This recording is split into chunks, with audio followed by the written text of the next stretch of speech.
Today we're going to be reading Alice in Wonderland. One summer day, Alice and her sister were reading in the meadow. Suddenly, a white rabbit wearing a coat and a hat ran past. He pulled out a pocket watch and exclaimed, "Oh dear, I'm late." "How very curious," said Alice, and she ran after him. Alice followed the rabbit down a rabbit hole. Along the sides of the rabbit hole were amazing things: maps, mirrors, teapots, and fruit. "How very curious," Alice exclaimed. Finally, she landed plop in a soft bed of leaves. Alice watched the rabbit run through a tiny door in a hallway. "Oh dear, I'm too big to get through the door," she thought, bursting into tears. Alice cried and cried until the floor was wet with tears. Then Alice noticed a bottle that said, "Drink me," and without a second thought she did. And suddenly, she began shrinking. Soon she was just the right size to get through the door.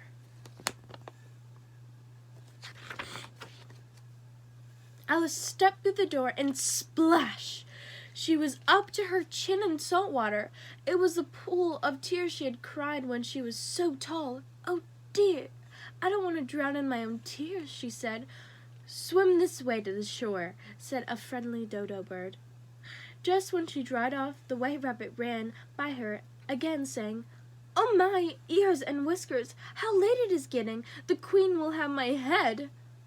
Then he spotted Alice. "Quick, run home and get my gloves and fan," he told her.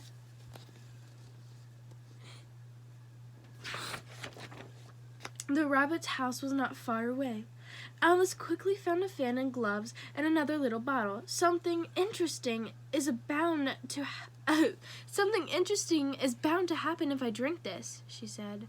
And so she did. Boom! Her head hit the ceiling. "Kill the giant!" the white rabbit shouted. His friends began throwing rocks at Alice. Luckily, the rocks turned into tea cakes when they hit her. "I may as well eat these," Alice thought. And as soon as she swallowed one, she began to grow small.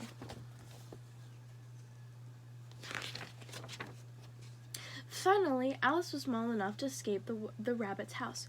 Wandering into the woods, she came upon a large mushroom. Sitting on it was a blue caterpillar. "Who are you?" he asked.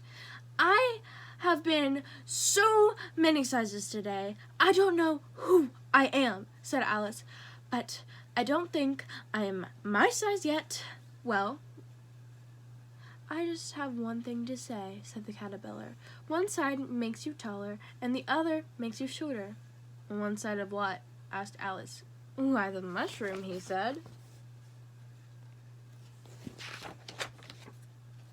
Alice broke off a piece of each side of the mushroom. She nibbled on one side of it, and then the other. First she shrank, and then she grew. Her neck stretched out like a giraffe's, and she banged her head against a bird's nest. "A serpent!" the bird shrieked.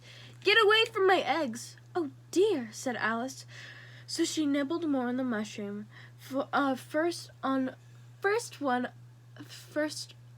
First one side, then the other, and then finally she was just her size. Now what will happen, she wondered. Oh no, look at her neck.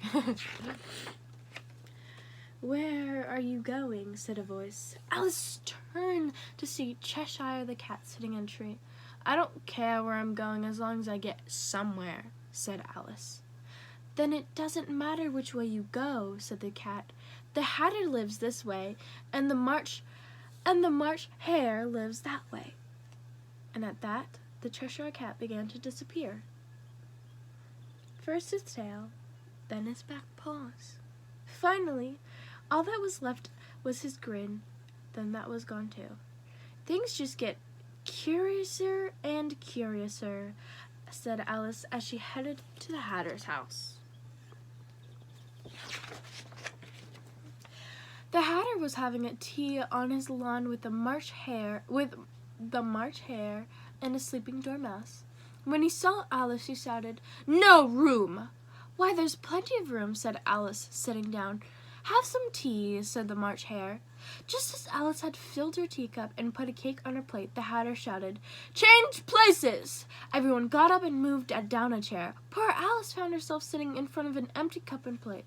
Just when she saw the door and a tree. Everything is just so curious today. I may as well go in, she thought, and so she did. Inside the door was a garden. 2 gardeners were busy painting white roses with red paint. "Why are you painting roses?" asked Alice.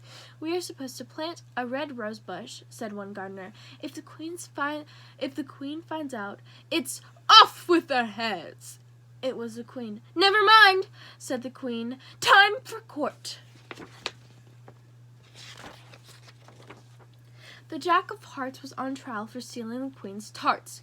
"Off with his head," shouted the queen. "Not yet," said the king. "We have to hear the witness."